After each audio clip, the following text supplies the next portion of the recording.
Sot përfundon afati që vetë Kristian Mickoski vendosi para qytetarëve për të përmbushur të 10 pikat e agjendës së reformave deri më 1 qershor.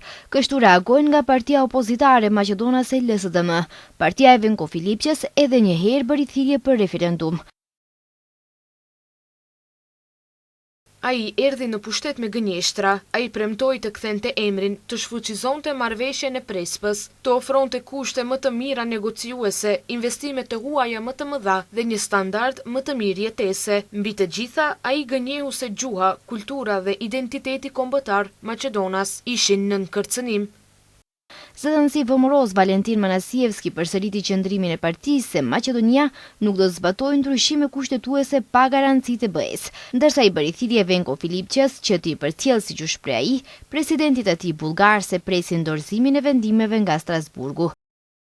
Македонија и граѓаните немаат право повторно да бидат излажани. Нема повторно да се прават отстапки без гаранции, без заштита на националните интереси и без сигурност дека тие отстапки навистина ќе значат напредок во евроинтегративниот процес.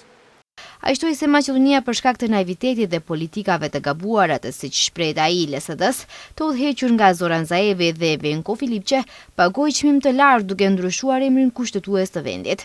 Edhe kryetari i partisë së tyre dhe një herët kryeministër i vendit Kristian Mickoski së fundmi ka deklaruar se nuk e ka ndërmend të lëvizin asnjë milimetër nga qëndrimi i tyre, për detyrime që duhet të zbatohen në mënyrë që të vazhdohet rruga eurointegruese e vendit. Kryetari i LSDM-s Venko Filipçe propozoi referendum për antarësimin e Maqedonisë në Bashkimin Evropian.